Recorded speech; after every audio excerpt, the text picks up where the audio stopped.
Have you ever stopped to think about what really makes each of us, well, unique? Especially when, a tiny genetic change, something almost invisible, can result in this really surprising mix of challenges and sometimes quite remarkable strengths. Today, we're doing a deep dive into Williams syndrome. It's a rare genetic condition, but understanding it gives us this incredible window into that very question. Our mission here really is to unpack everything we can from our sources about Williams syndrome.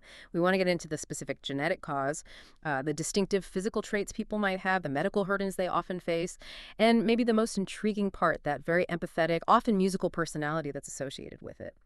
The aim is for you, listening, to come away from this well-informed, maybe with a bit of a new appreciation for just how complex human development can be. Absolutely. And what I think is so compelling here is how this deep dive is going to show the intricate links between our genes, our physical health, and our behavior. It's a fascinating case study in human biology, truly. Okay, so let's start right at the beginning, the blueprint. To really get Williams syndrome, we need to understand the genetics. What exactly is happening on that level? Right. So Williams syndrome is fundamentally a genetic disorder. It's rare, and it's caused by a deletion, basically a tiny missing piece of genetic material on one of our chromosomes, specifically chromosome 7. There's a particular spot, scientists call it 7q11.23, like a very precise address. And in that little missing segment, there are usually about 26 to 28 genes. But one gene in that group is really critical. It's the ELN gene. ELN. Okay, and what does that one do?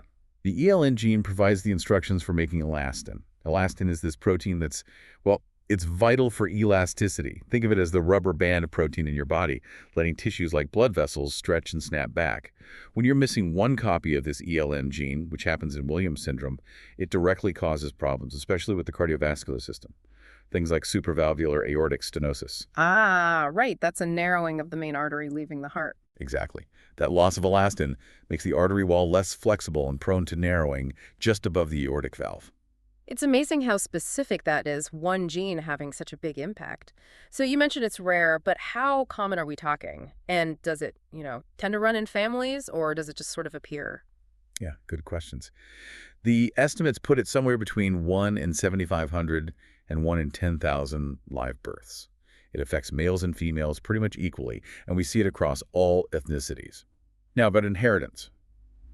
Most of the time, this deletion happens sporadically, randomly. It occurs either when the sperm or egg cells are forming or very early on after conception. So the vast majority of cases are what we call de novo, a new mutation in that individual. Yeah. They didn't inherit it from a parent. I see. So it's usually just happens. Usually. Although it is possible, though much less common, for it to be inherited. If a parent has Williams syndrome, there's a 50% chance they pass it on, following what's called an autosomal dominant pattern. Okay, that makes sense. But as you said, it's not just about the genetics or even just the heart issues. Williams syndrome often presents this whole picture, sort of constellation of traits that make it recognizable. You mentioned distinctive physical features earlier. Yeah, talk us through that. Sometimes you hear the term elfin facies used, right? Though maybe that term is a bit dated now. It is a bit dated, but it refers to a recognizable pattern. You might see, for instance, a broader forehead than typical, maybe a short nose with a sort of full or broad tip. Full cheeks are common too. And the mouth area. Often a wider mouth, maybe a more prominent lower lip or chin, and that space between the nose and the upper lip, the philtrum, can be longer. Sometimes puffiness around the eyes too.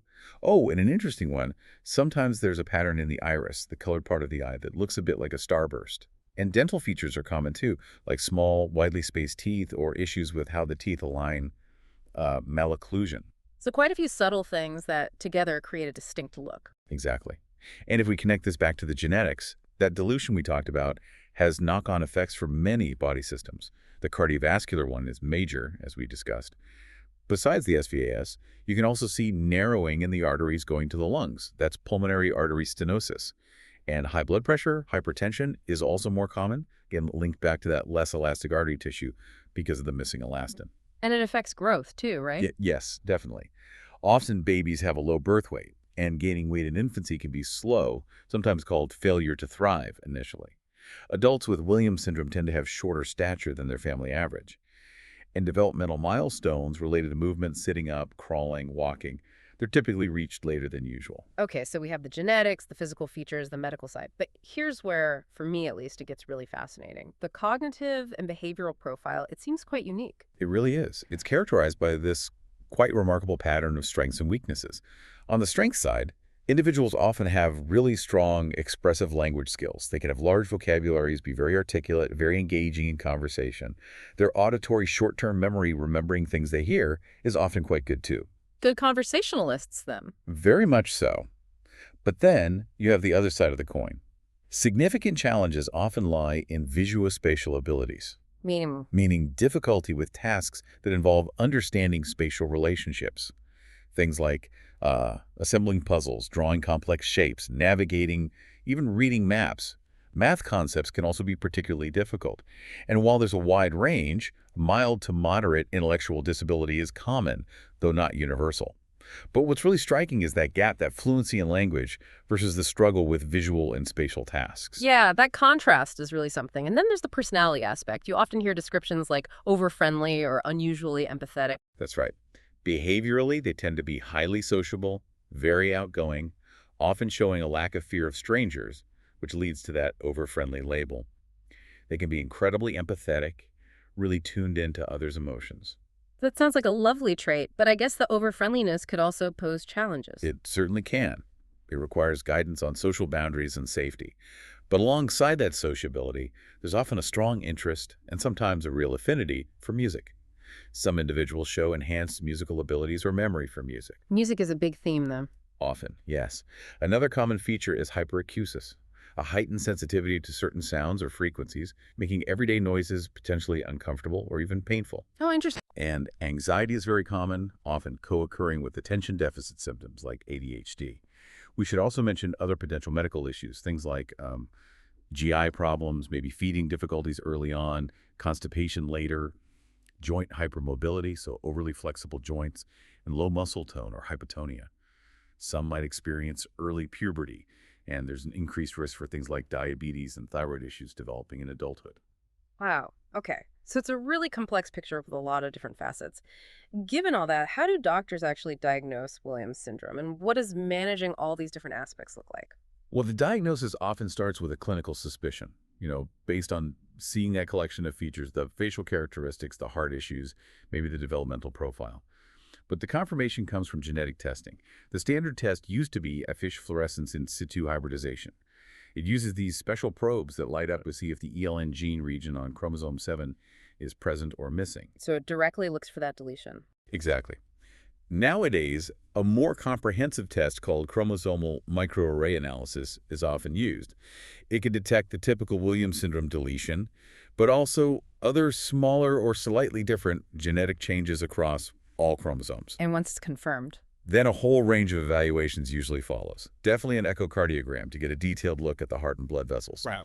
Hearing tests because of the hyperacusis risk, vision screening, and thorough developmental and neuropsychological assessments to understand the specific cognitive strengths and weaknesses. Right. And management must be pretty involved. It is. There's no cure, of course, because it's genetic. Yeah. But the focus is very much on supportive treatments to manage the symptoms and really maximize quality of life. It absolutely requires a team approach, multidisciplinary care. So lots of different specialists involved. Yes, you need regular cardiology follow-ups. Sometimes heart surgery or procedures might be necessary. Endocrinologist to monitor for thyroid problems or diabetes. Audiologist for the hearing sensitivity. Then there's the developmental support. Early intervention programs are key things like physical therapy for motor delays, occupational therapy for fine motor skills and daily living tasks, and speech therapy. Even though language is often a strength, it helps with pragmatic social communication too. And school support. Definitely. Special education services with an individualized education program, or IEP, that specifically addresses the learning style, especially those visuospatial challenges, using verbal strengths to help compensate. Behavioral and psychological support is also crucial. Managing anxiety, perhaps with therapy or sometimes medication. And very importantly, guidance for the individual and family on navigating social situations safely, given that over-friendly tendency. And you mentioned feeding issues early on. Right, so sometimes feeding therapy is needed in infancy. And ongoing nutritional monitoring is important to ensure healthy growth, especially given the early challenges with weight gain.